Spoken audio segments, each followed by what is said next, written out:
Hello and welcome to the Colossians 2:7 Podcast in English.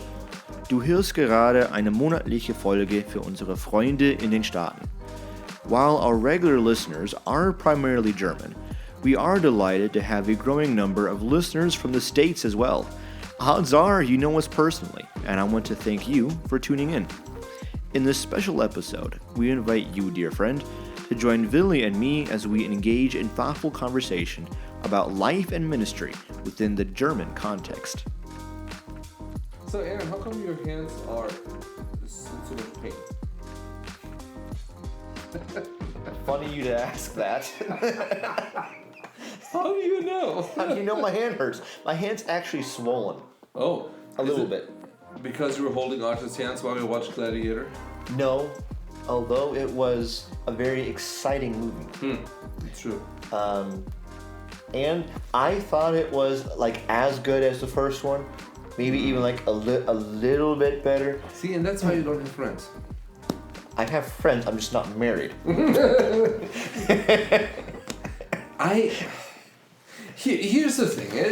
I would say the second one is it's a tribute to the first one. Yeah. In my opinion, in my humble or not so humble opinion, yeah, I should say, they knew they're not gonna be better than the first one. Mm-hmm. So what do? After 20 years later, yeah, they say, remember how great Russell Crowe was? Mm-hmm. Remember, if you have not watched Gladiator 2, don't listen. Because I don't like to spoil movies. But they always go back to how great he was. Mm-hmm. So by doing that, you are reminded of how great Russell Crowe was. And he was great. Mm-hmm. And the music, they even though it's a new composer for the new soundtrack, they still used elements of the first soundtrack. Mm-hmm. So you are back in that. But then they have new stuff. It is some, like Arthur said, you could see that today's time had an influence on certain a little bit aspects of it. Yeah. But they did a great job. I think they used a few more gallons of blood than in the first one. It was a good storyline. Mm-hmm. The fighting scenes were great, and it was good. I don't know if I would say it beat the first. It just Russell Crowe's voice. Yes, when he said, "I'm Maximus," and whatever his name was. Yes, but here you have Denzel Washington. Yes. And he's doing very Denzel Washington things. That is true. Like, if you've seen any Denzel Washington movie, yes, he's still walking the same, has the same facial expressions. I'm always expecting him to say, "My man," but he doesn't. Because the Romans did not. They did not say that, no. But I thought it was a really good movie. Yeah. So I was not holding anyone's hand during that movie. Okay. But on my balcony, I have a huge balcony. It like wraps around the whole house. Yes. So it's huge. But I don't even know what they're called in English, but they're basically outside tiles. Outside garden tiles that you would find outside in the garden. But I have that on my balcony. So in between the tiles, I have grass, and I can't use chemicals on it because it's bad for the environment or whatnot. So I am plucking out. I'm plucking the grass in between the tiles with my fingers. Yes, you should use tweezers. I almost need tweezers because I can't get my fingers in the grooves as well. But then also because we're in a valley, there's some parts of the balcony that never sees sun, and that's where the moss grows. And I was gone in the States for a few weeks. I came back and the moss had overtaken part of the balcony. So again, I can't use chemicals on that either. So I use a broom to try to scrape off the moss. I use a brush to... Toothbrush? Yes. No, a brush with like a handle to like really brush off the moss. But I hated doing it, so I did it with like a fury and a passion for like an hour. But in that, my hand is just killing me. It's actually swollen. Like it hurts to touch my hand a little bit. I don't know if that's like a muscle soreness or what that is. But I was doing that outside. It's been warm the last few days, but it's been snowing too. So it's been right on the cusp of freezing and non-freezing. Yes. Yeah, well, I can see that it will hurt. Makes sense. You probably don't do garden work when it's almost winter time, do you? I should. Yeah? I should. I should mow the grass. But it's tough because in the morning there's the mist, not the German, the English mist is on the grass, so it's wet. It's called dew. Yes, but because there's the mist in the air, it then turns to dew, and so it's wet. So you can't really mow it, and it's a constant wetness outside. So it's tough to do that, and it's cold. Yeah. Maybe it's cold outside. There's a song. There's a song about that, huh? Why does it seem like we are repeating some of the same stuff to try to not get in the same trap we were in before? Well, Aaron, it's cold outside. That's all I wanted to say. Well, it's cold outside, and with the cold also comes the Christmas season. Yes. Oh, oh, oh. Santa Claus is in the King James Bible. Is he? Yeah. I think in 1 Kings somewhere. Because it says, ho, ho, comes the man from the north. Yeah, I did not know that. Yes. Again, what learned. But the Christmas season is truly a really, really nice season to be here in Germany. Yes. I would, even though I love the summer more than the winter, Europe can be quite stuffy in the summer because here we don't believe in air movement or cold drinks. Unless you do Stoßlüften. Which you do in the winter. Which you do in the winter, not in the summer, because you might get sick. Yes. So in the summer, you're walking around, so you're developing a body temperature. It's not that hot. It's like mid-70s. In Germany? Yeah. Well, in the summer it can get up to 90s. At least in Eichstätt. Maybe. I don't know where you work. Okay, yeah. But then you go to like someone's house, and the windows will be shut. The water will not be cold nor have ice in it. So you're always exposed to this warmth and heat the whole time. Yeah. So it's really not comfortable. And in the summer it doesn't really cool off. It doesn't. Because even if you open the windows, it's still, I mean, you don't get it cooled down.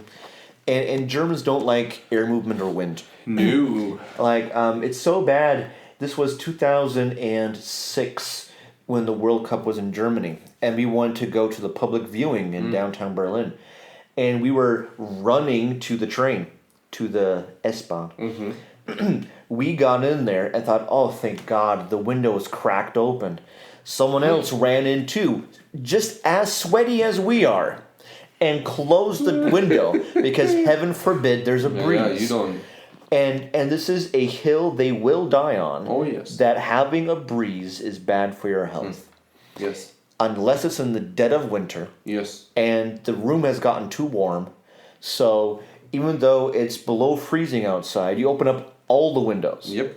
And get this humongous draft from outside to get all the warmth out of the house. Yes. That's something you do. That you worked for so long. Yes. So the house finally gets warm. Yes. So because of that, I would say Germany it can truly be a winter wonderland. Very beautiful, a lot more comfortable to be in too, because you can be in the warmth, you can be in the cold, you can cool off, you can warm up. Even though the German cold is sometimes so bitter cold. It's because it's a wet cold. Yes. It can be just above freezing and drizzling the whole time. Oh, yeah. Last year we had the most snow in 40 years, so that was remarkable. Oh, was it? Yeah. So when my cousin and her friend came, they experienced winter like I've hardly experienced winter here in Germany. But the Christmas season I find nicer in Germany. And we can talk about the event stuff later, but Yes, sir. it's more that the atmosphere stuff that I really like. Because here it gets dark so early, like at 3 or 4 o'clock, it can start getting dark. It can be pitch black at 5. Yes. And so that kind of puts an atmosphere of being more cozy, I suppose. Yes, well, I can see that. And we don't have those huge American decorations on the house or something. And so everything tends to be a bit more darker. But with that, any of the lights seem that much more special. Like you will have candles or some kind of lights. Like Not good smelling ones when Aaron comes. No good smelling candles. No, you can't. No. No, If it's one of those scented candles, I get a headache the moment I walk in the. Yeah, that's like a little house. girl. Always have to blow them out. Heidi always scolds me. Yeah? Yeah. We can't buy the candle. Aaron is coming. Okay. Really? Yes. Well, he's not coming for another hour. Well, yeah, well, he's gonna say, "What does it smell here?" I don't say that. Yes. Goodness. Oh, goodness. Okay. See. But those kind of lights and candles do create like an atmosphere of coziness. Yes. And then we don't have that strong Midwestern wind that comes through all the time. And so you can go on walks at night. And especially if there's a little bit of snow on the ground, it kind of makes stuff more quiet. You can have very peaceful walks at night. And therefore, songs like Silent Night, it resonates a lot more. In the States, you really sing it with a lot of power. Here, you tend to sing a lot more mellow. And I think about that when I'm like walking through Eichstätt at 10 o'clock at night or 11 o'clock at night. It's pitch black. You have just a few lights in some of the windows. The Christmas tree will have a few lights on it. And it's just a cozy kind of atmosphere. Yeah. But unless you go through downtown. Downtown has the nice lit up, like the alleys with all the wreaths and all that stuff going up. But yes, you're right. In America, you have more of the houses are lit up. It's and just inflatables. loud. Yes. Yeah, there's a different. It feels different. I would say in general it's colder. It feels colder. It feels colder, yeah. But it is. But you just you can use the coziness of the house. Yeah. Because like in the States, you go from the house to the car, from the car to the house. It can be much colder, but you're not going to experience it as much. Right. In the past, we would go to there would be a Weihnachtsmarkt, a Christmas marketplace. Yeah. And those are huge over here. And Des Moines has tried to imitate it at times, and it turned more into like a European themed Christmas market. But you have those here too. Like every village has their own. Yeah. And then you have cities like Nuremberg or Munich, and they have ginormous ones. Yeah. And so in Berlin, we would have a booth. At the Christmas market? Yes. Either selling something or giving stuff away, handing out gifts, something like that. And even though it's maybe above freezing, we'd be out there for 8 hours and just completely cold to the bone because it's a different kind of cold. Oh yeah. Yeah, that's you have to move, otherwise it's gonna be crazy. Yeah. Yeah. Yeah. We have a booth now in Eichstätt. Yes. Not all weekends. Eichstätt, the Christmas market, because it's a small town, we have it only on the weekends. But we had it 2 years ago, and this year we're gonna have it again. We have a booth where we have to sell something. Yeah. But our idea is that we can use it as an outreach. We don't. It's not that we wanted to sell something. We don't want to make money. We have to offer something for money. Correct. We can't give stuff away. So that's what we did, or what we'll do. And I'm excited for that. And we have the chance to sing at a Christmas market. Yes. And it is interesting because people have come to our church and they say, well, what do you do for reach out or outreach? Outreach. What do you do to reach out as your outreach? So what do you do? And well, we have different things going on. I personally believe the best outreach is personal relationships that you build, and through that you share the gospel. I think that is the most natural. Yeah. I'm not downing anybody who does it different way, and that's totally fine.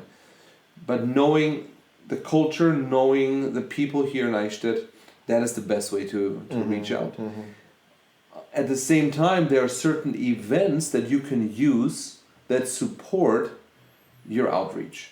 So, I don't know if we talked about that in our last podcast. We talked about baptism before. The baptism. We didn't talk about the soccer tournament. All Saints Day. We did not talk about All Saints Day. Okay. Now, in Germany, you have, especially in Bavaria, where the Catholic Church is big, you have All Saints Day, where all the Catholics go to the cemetery and pray for their dead friends and relatives to try to get them out of purgatory. And we stand there outside of the cemetery and we hand out calendars with Bible verses on and try to share the gospel. Not getting in direct conversations with the people, but give them a gift. So that's what we do. But then at the Christmas market, another way to do outreach, well, we can have that booth. It's not that we shout the gospel. It's not that we give out only gospel tracts.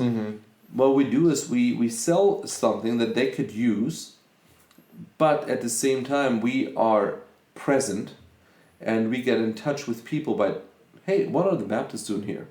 Oh, so they are part of the city-wide Christmas market. And that's the important thing. We are part of the city events. Exactly.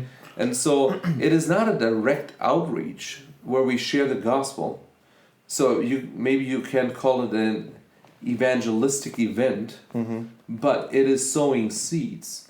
Because when you invite somebody to church and they have never seen you at any city events in a small town like Eichstätt, well, they go say, well, you're just your own little group. You don't care about us. Yeah. But if they see you active at city events, especially Christmas market, where you claim to be Christians, and you're celebrating the birth of Christ. Exactly. But then you're not a part of that. Well, because the Bible doesn't talk about Christmas markets. True. Or it's a Catholic town and Catholic Church is helping organize it. Yes, they do. Exactly. And so no, you it's not abusing it. You're using that and you're part of it, and it's fun. It is fun to be a part of it, and people enjoy helping with that booth.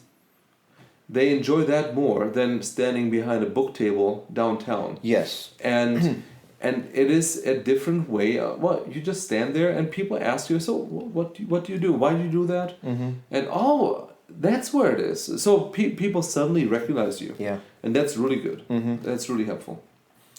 I remember Mike Augsburger. I went to his church, Soteria. Soteria Church. Soteria, a Baptist church. It used to be Airport Baptist, right? Really? Yeah, before it was Willow Creek Baptist. This was a few years ago, and Mike Augsburger, the pastor, he was talking about, he also said, we don't have, and at least at that point, back then, we don't have an evangelistic event, or we don't have an outreach ministry. But then he said, this weekend, I am inviting my neighbors over to grill. Yeah. What are you doing? Exactly. So over here, everything is based on relationships. Yes. They see you at the parent-teacher conferences. They see you at the school events. They see you at the ballet shows. Yes. They see you dancing at the ballet shows. I sure hope not. Never know. Never know. You never know until you come and find out for yourself. That's right. Why don't you come to my performances? But then they also see you at the Christmas events. Yes. And people here love Christmas too. Not as crazy as the States, but they love it in their own way. It's very, very traditional over here. Yes. And so if you are, if they go to the booth and they see you behind the booth and they've seen you before, then it just creates more opportunity to have conversations. Yes. 50 years ago, in a hair salon on the Des Moines South Side, there Richard Moore and a core group of 35 people planted Airport Baptist Church. Does it say what it's called now? Soteria Church. Really? I was on the Soteria website. Soteria Des Moines has a rich history, has started over 50 years ago in a hair salon. Really? Yes, sir. Yeah, okay. So I was incorrect. And I'm not a liar after all. This time. So yeah, that's what's going to be happening the next few weeks. Singing at the Christmas market. Yes. Another way. Where the city actually wants us to. Yes. They're excited for us to sing. Like, at first they're hesitant until you say, we're the Baptist. Yeah. Oh! Oh, well, you. Oh, okay, good. Like, they're a bit hesitant if some weird group wants to sing. Correct. But if you go, hey, we've been singing there for the last few years. Yes. They go, oh yeah, we always like what you guys sing. Yeah. And you can also say a few words, not too gospel-y. Yeah, But no preaching. No preaching. But we're there. We show our faces. People recognize us. And part of that recognizing is also that you're there at different events. But in part, this might sound funny, okay? Like when you are around city, you are speaking English with your family. Yes. And also wearing Iowa Hawkeyes hat and Old Navy American T-shirt. Yes. So people see you. Yes. They can't unsee you. Plus, also, I'm a plus-size model, so it's not... You're a sight to behold. Yeah. People recognize you. Yes. You speak English. They're curious. Then you're at the counter and you speak perfect German to them. Then that creates curiosity as of who you are. Correct. And likewise, at work I usually wear Chicago Cubs baseball hat. Not now when it's cold, but I usually wear one. And they recognize me with that hat. Mm-hmm. And so if I wear that hat around town as well, I'm recognized. Correct. So it's something silly like that, where you want to be recognized. You want people to see you as someone that is familiar and see you around, and therefore curious as to who you are and what you're doing here. And that's one reason why in city events like the Christmas market, we definitely want to be part of that. Correct. And it is interesting. Sometimes I don't know if all the church people understand the motivation behind certain things that we do. I mean, we do say it, but at the same time, they say, oh, another appointment. No, that is actually our outreach. So if you look at our evangelistic things that we do, that is part of that. It's quite it can be quite a bit. Yes. Besides the youth groups which you can invite people with. Yes, correct. Besides the men evening, women's evening where you can invite people young with. Adult. Yeah, the young adults as well, yeah. You have sports events, even weekly sports events where you can invite people to. Correct. Then you have soccer tournaments, volleyball tournaments. You have baptisms. Contrary to some churches, we actually make an event out of that. Yes. Because we use it as an evangelist. And that is 150 people at a baptism and 60 of those only from our church. Yes. And then hearing the gospel from everyone getting baptized. Yes. And so that's huge. And then, those are some of the events that we have throughout the year. I'm also handing out those calendars. And then even Christmas. And so we have those events, but people are going to only go to those events if they know you. Yeah. And because of that, evangelism here is based on your person. It's based on personality and getting to know someone individual. Correct. I'll reword all that. That's why evangelism here is getting to know someone personally. Yeah. And inviting them to come, and they will come because they know you. Yes. And they will not come if you don't come to their things. Mm-hmm.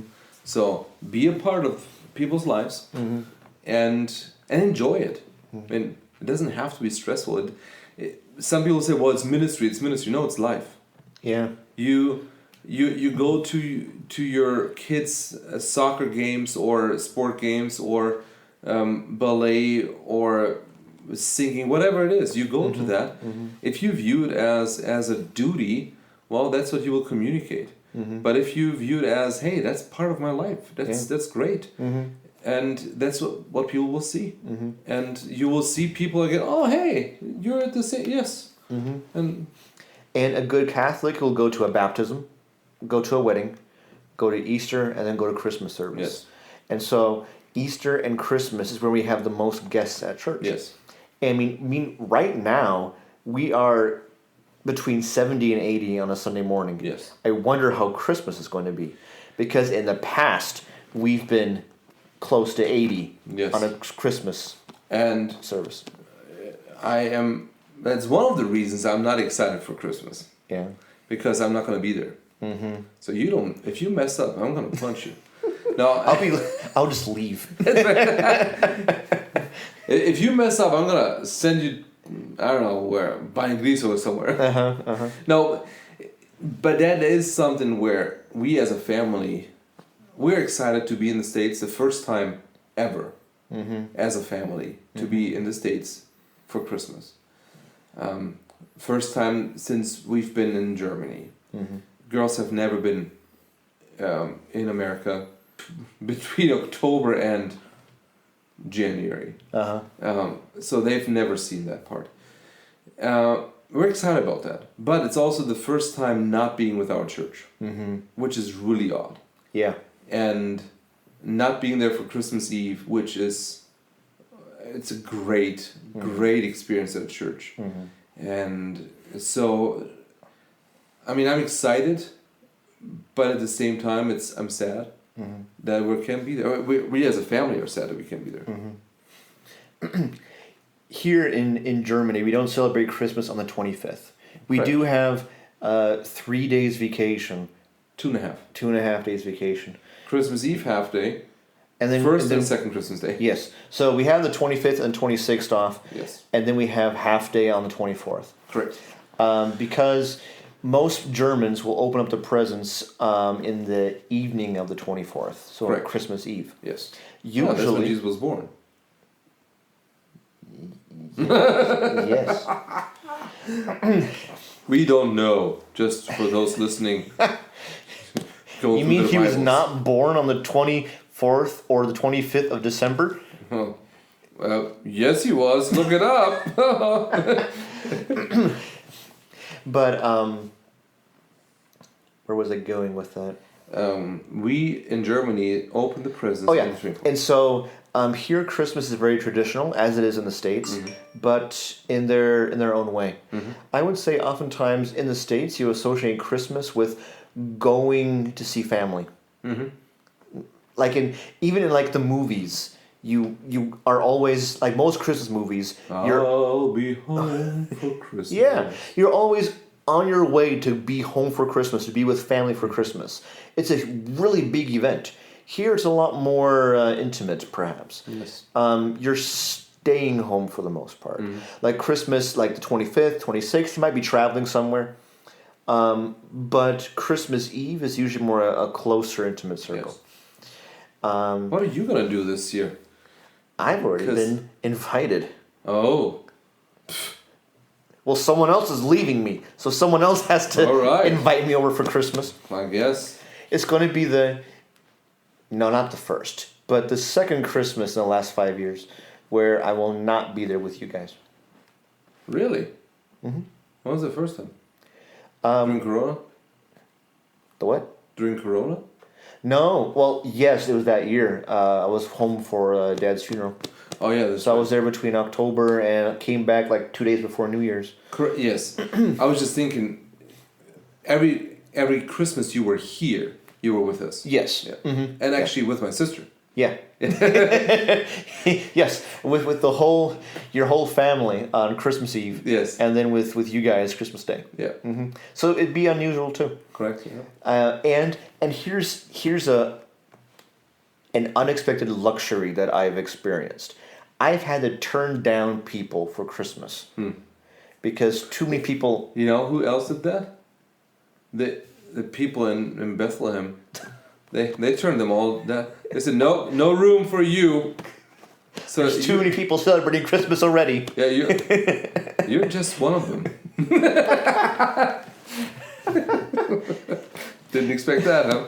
Was not expecting that twist. Yeah, I didn't either. I don't know how good it was either. That's not the point. But yeah, I would like they would know. They would know I'm not here with family. My family's in the States. But Christmas is a time to be with family. Yes. And so I've been asked multiple times each year to spend Christmas with them, either Christmas Eve or Christmas Day. With you guys, you usually ask which one I would prefer to be with you guys. And I usually say prefer Christmas Day because we're more American here. And that wouldn't be the same with any other family. Yep. But then I also tend to be for Christmas Eve with you guys too. Yes. I prefer Christmas Day, but I'll come both days. Thank you. And so what happens on Christmas Eve is usually that we have an afternoon service, like at 4 o'clock. Yes. It's already dark out. Yes. A short Christmas service, and then you go home for a nice Christmas dinner. Yep. And then open up presents in the evening. Yes. And that's the way it tends to be here. Yep. That's true. A little different than in America. Although interesting, it seems in the last 15 years or in the last 20 years, that churches in America have now also Christmas Eve service. It's as far as I remember, in 2005, when I went to the States, it didn't seem that a lot of churches have a Christmas Eve service. That was quite unusual. Yeah. And it's possible that Cambridge had it, but as a family or extended family, we always celebrate on the 24th. Like even though I'm half English, quarter German, and my grandpa really hunkered down on that quarter German aspect, so we celebrate on the 24th. Funny. And my cousin will always make jumbo. Is it called jumbo? What are you talking about? Cajun soup. Oh, yes. Okay, that has nothing to do with Germans. No. Okay, I was just trying to see the connection. No, my uncle Yes. my uncle would make clam chowder, Yes, and my cousin would gotcha. make jumbo. Okay, yes. So we didn't have a traditional Christmas dinner. We did Gotcha. have traditional Thanksgiving food, but not for Christmas. Yeah. No, I grew up with Christmas Eve at my grandma's house with all her 8 kids and 30, 40 cousins. Yeah. Yes. Good grief. Yeah, it was huge until my grandpa died. That was while I was in the States. And yeah, it was full. Well, it was fun. Great memories. And yeah, this year's gonna be very different. How would you explain to folks in the States that we have multiple Santa Clauses? Well, the guy who comes on Christmas is not the same guy that is there on December 6th. Yeah. The Coca-Cola Santa comes for Christmas. Yes. Then we have... Yes and no. I mean, in a way, yes. But in Germany, he has a guy with him. Knecht Ruprecht. Yeah. That's the guy that brings the coals. Yes. Well, he has the whip. Yeah. Not whipping cream, Aaron. Whip. The whip. Yeah. There's a branch of... And then we have Saint Nick. Yes. And based on a real character. Correct. Kind of like a Robin Hood kind of character from Greece, if I'm not mistaken. Yeah. As in John Travolta, Greece? No, as in... The country? Yes, as in Athens. I am not sure exactly. Well, Saint Nick was a bishop. Yes. And so he was also out in the woods. So. Out in the woods? Yeah. Draußen im Walde komme ich her. Ich sag euch, es weihnachtet sehr. Yeah? Yes. Okay. Trust me. So he would like steal from the rich and like leave goodies or something. I don't know. Is it true? I'm like 85% sure. Well, you might not be the liar. Let's see. Like, I'm pretty sure he was kind of notorious in certain circles because he was taking it from somewhere and leaving goodies in the shoes of like peasants. And so that's why nowadays we have to polish our shoes and leave them outside the door. And then when we wake up, there's going to be a chocolate Santa Claus in there.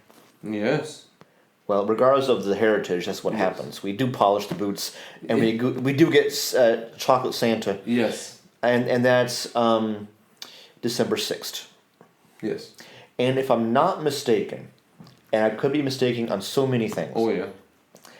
I think at some point we also, or in Germany, we also celebrated Christmas on December 6th. Mm-hmm.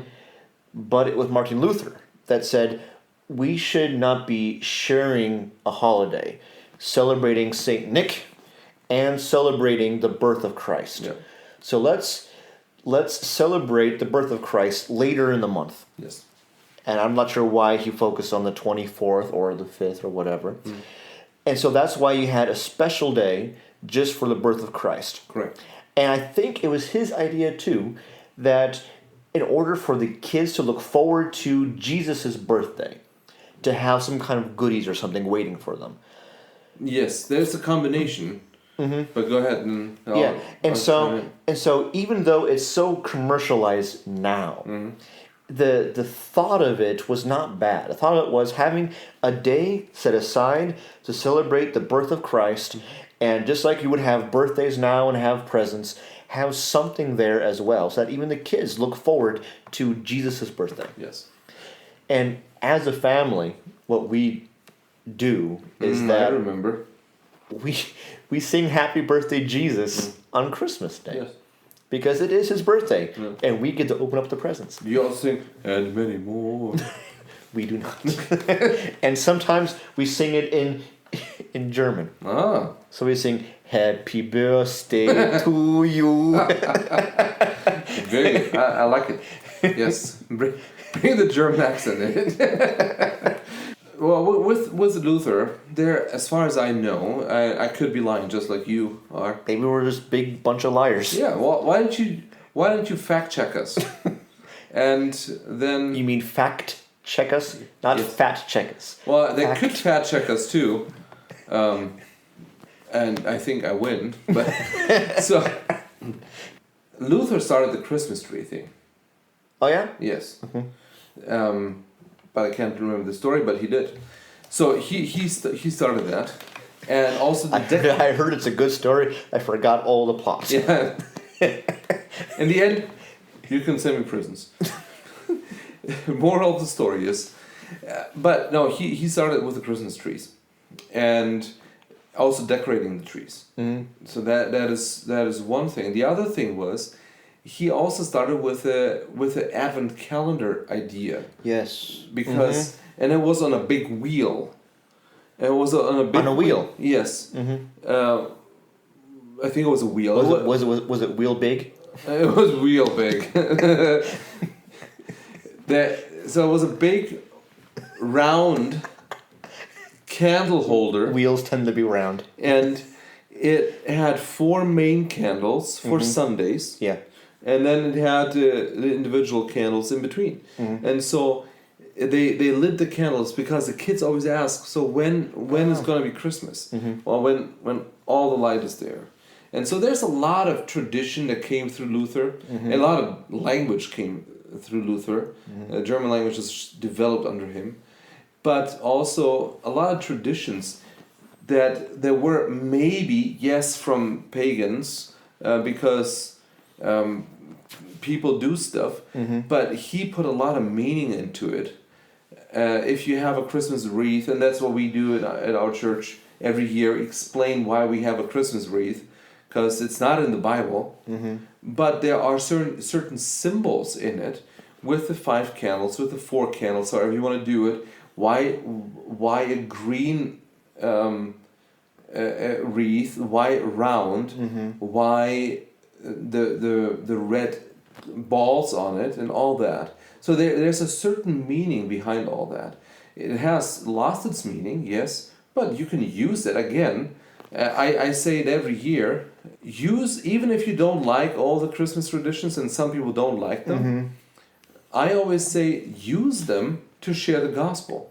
So if you're at someone's house and they have a advent calendar, or if they have a Christmas wreath with the candles, explain to them what a meaning could be, so that you can actually share the gospel. Because no Christian traditions happen in a vacuum. Correct. They're always in a cultural context. Yes. And you see that even in the very first churches. I mean, it's confusing sometimes for our church members to be reading through Scripture, and in the Old Testament, you're seeing the word church or assembly, Gemeinde. You're seeing also the word elders as well. So the question is, why in the Old Testament, before the church was there, do you have the word assembly and you have the word elders? And it's because it culturally made sense to simply transfer some terminology that you already knew, some concepts you already knew, and put a new meaning to it. Yes. And likewise, when the Christian faith goes to Scandinavia, they have their own traditions, and in that context, they learn a new truth. In that context, they are now saved. Yes. And now they want to keep up with their cultural context, but put new meaning to everything. Yeah. And so I understand if the tree is pagan, if the wreath is pagan, I understand that stuff. Yeah. But no one is thinking about some pagan god with a Christmas tree in the living room. Yeah, that's right. You were looking up something. Yes. It was not Luther. Oh, it wasn't? It was German Lutherans in the 16th century, with records indicating that a Christmas tree was placed in a cathedral.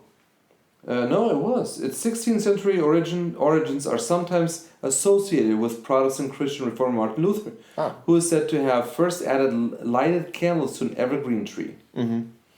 And then Martin Bucer. Oh, not Boozer. Not Boozer. He did not have a drinking problem. Not that you know of. Not that I know of. And he also put it on. So yes, the way we celebrate it is a lot of history. Also, going back to how we started it, it's dark in Germany, spiritually dark, but also in the wintertime it is dark, and so use what you have. Yes, well, then I'm using certain traditions. Yes, use them for the better. Gesundheit. Thank you. Dankeschön. Dankeschön. Dankeschön. Like some Americans would say. Not only do we have Saint Nick and the Coca-Cola Santa Claus and his cousin who gives you coal in your stocking. Yes. But we also have the Christ child. Oh my goodness. That is one of the biggest weird things ever. Yes. Because it's das Christkind, which is blonde, curly-haired girl with wings, which is the Christ child. Now, it's not Christuskind, it's not Christ child, it is Christ child. So in English it doesn't work. But in German it's not Jesus. Yeah. In German, it's not just simply a Christmas market. Correct. A Weihnachtsmarkt. It's actually a Christkindlmarkt. Yes. Referring to the Christ child. Yes. Not Jesus. Not Jesus, but that caricature with the curly blonde hair. Yeah. And she says, and I this is what I witnessed when I was in Nuremberg last year, to be at the Christmas marketplace there, which is either the oldest or the biggest or something in Germany. and she says, "Welcome to my Christmas market." So so this is like her thing. Yes. Okay. That's what I meant for earlier. Gotcha. So it's not the Christ child, not Jesus in that sense. Yeah. But it is weird that it's a blonde-haired, curly-haired girl. Yeah. But apparently also Luther started that. Possible. And that's why in Silent Night in German, the Jesus does have blonde curly hair. Yes. Although not in our church. Not in our church. We sing a song that's different. We sing a more biblical song. Yeah. And everybody who comes to our church is quite confused. Every time. Because people know Silent Night by heart. And they sing it by heart and suddenly everybody sings it different. They look at the slides and, whoa, what is that? Yes, well, there is no curly-haired blonde Jesus. Nope. Oftentimes, like, offices are closed during the Christmas season. Of course. Between, like, Christmas Eve and then when the three wise men come on the 6th of January. Yes. That's when they came, by the way. So in that 1 week period or 1.5 weeks period, that's when everything's a lot more mellow here. Very calm. People are either drunk or full. Yes. It's a very mellow time, very relaxing time. Oftentimes, it's not always snowing for Christmas, but it might be snowing like afterwards. Yeah. Like in America too. Sadly so, yeah. So we're still dreaming of a white Christmas. Sadly, I've had a lot of gray Christmases. Yes. Very few white ones. Yeah. But it is silent. But just going back to outreach in the Christmas season, what we do as a family is we visit our neighbors or ex-neighbors. So even if they move away, we still find them. No. They move away, you move with them. You can't get rid of us. No, we go there and we give them one of those evangelistic calendars, chocolate, and invitation to church, and we sing Christmas carols for them. And we just saw, I just saw somebody who used to be our neighbor. Now he's moving, but he said he would really like us to come. So he's excited for it. He's an unbeliever. Most of our neighbors are unbelievers, but it is a part now of their Christmas tradition that family comes and sings. Really? Yes. That's so weird. And one time they said, okay, well, tell us when you're coming so we're home. They didn't want to miss it. And it's not because we're so great, but how long did it take for that kind of tradition to like catch on a little bit? It's so odd, right? Like, like just going to someone's house and start singing because you don't have that tradition here like you do in the States. Yeah, you don't have carolers in Germany. No, and it took us a couple years, especially with some neighbors. Well, actually, after the first year, second year, they were waiting for us. Oh yeah. Yes. Because we go there twice a year, Easter and Christmas. Like they go to church, not to our church, but they go to church. The same amount of time we go to their house because it's a lot of times it's older people and our neighbors. So there's not really a lot of stuff that we do together, but we just use the moments because during Christmas and during Easter, people are not opposed or don't think it's weird if you give them a present. So we would do it during the year, but then it's odd. Well, wait a minute, why do you do that? But if it's during Christmas, oh yeah, of course. Well, come in. Why don't you have a little punch with us? Why don't you have cookies with us? One time we have our timeline, so we map out where we're going, and then they invite us in. And we could stand there for an hour, and they just talk. They like to talk, especially during Christmas time. So we know that, and the girls like it. And then we have to go to them. We have to go to them. It will be really sad if we can't go to them. So we try to hit, and it's 2 4, 6, 8 families that we visit. Mm-hmm.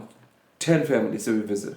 All on Christmas Eve. No, not Christmas Eve. We do beforehand, Mm-hmm. so that we don't bother that Christmas. Yeah. And we just last year we did it on 3 different nights. So okay, let's get in the car. Let's drive. Let's hit that area. Uh-huh. And it is fun. We enjoy it. Mm-hmm.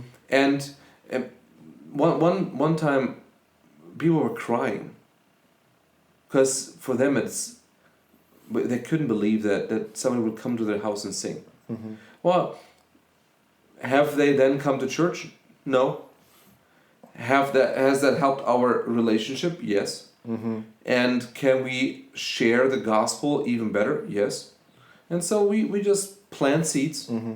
and it's fun. And one time a person said, "Now my Christmas season can start." Well, that was mid December, Uh-huh. but now they were ready Hmm. because we helped them in that sense, Mm-hmm. and we sing songs with a message. Mm-hmm. Usually 2 or 3 songs. People here will go to not New Year's Eve. I'm getting tired. Christmas Eve Yes. at the Catholic Church. Yes. It'd be very traditional, but also perhaps cold in many ways. Yeah. And so when they do come to our service because they know us and we've invited them, then it's way different. Yeah. It's a lot more warm, Mm-hmm. a lot more loving, more intimate, Mm-hmm. and more meaningful too. Yes. And so they're really caught off guard by that in a little bit, Mm-hmm. but they also really appreciate it. Yes. And so in the past we've had 80 people there for Christmas Eve, and perhaps we might have more this time. Yeah.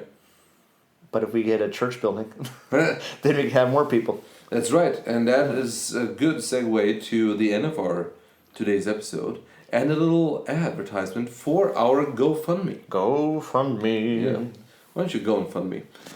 GoFundLin and GoFundMe. It's right.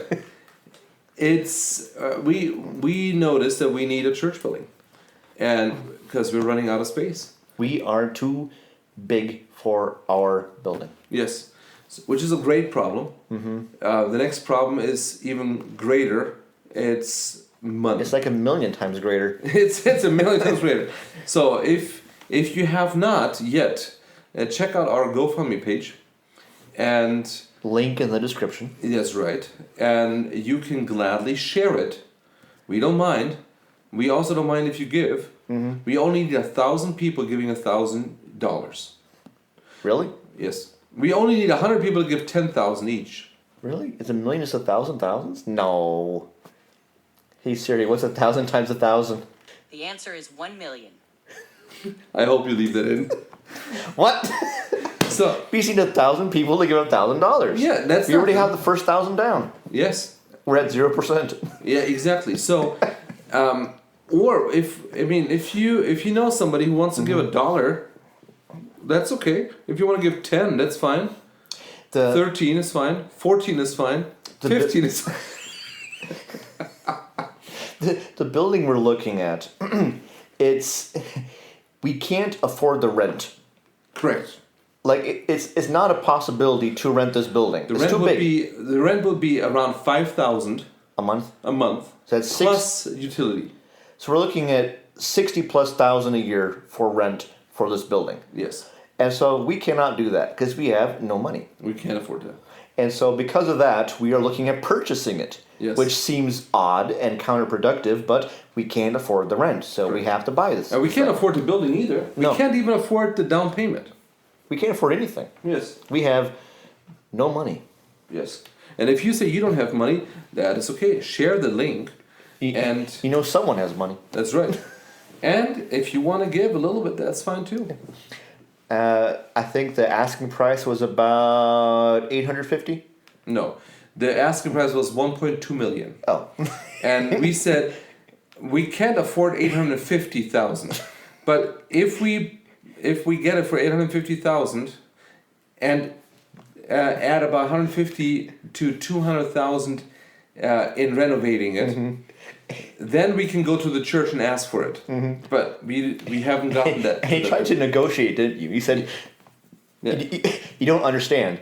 We have no money. Correct. There's no negotiation going on here. It's not. We're not trying to get you to meet us somewhere. No. Either you say yes to that price, and then we can ask the church, or you say no, and God has a better plan for us. Yeah. And he said, "Well, I have another buyer." No, he doesn't. But we still don't have an answer. There's a good problem, not actually a good problem, a bad problem here in town where there's too many wealthy people with property, and they have no use for buildings and don't need the hassle of renovating or renting. But they don't want to give it away or sell it. No. For cheap. So we have empty buildings in town. And so when he says there's another buyer, there's probably not. Yeah. And just a little side note to the building, it has a bell tower. Yes. That is awesome. We would be the only Baptist church with a bell tower. With a bell tower. And if you're picturing a bell tower, keep that picture in your head. Yes, because it's not like that. Nope. It's like the saddest bell tower I've ever seen. Maybe. But it's still a bell tower. It also has an outside baptistry. Yes, it's a itty bitty tiny pond. That's right. Right now with a lot of algae. So help us. That was a former stonemason, right? Yes. Made gravestones? Yes. So that's the building we're looking at. That's right. Lots of potential. Yes. And we have a saying that money is God's problem. That's right. So we look at the building. It seems good. A lot of stuff we can do with that. It's reasonably priced for the area we live in. Correct. So it makes perfect sense to pursue that. And if the Lord wants it, He'll provide the money. If not, we'll look elsewhere. That's right. No stress. No. No pressure. And we have no money. And $16. It's okay. So that's all we had to say about the Christmas season. Yes, Merry Christmas. Fröhliche Weihnachten. Gesegnete. Frohes Neues und guten Rutsch. See you next time. Have a great end of the year.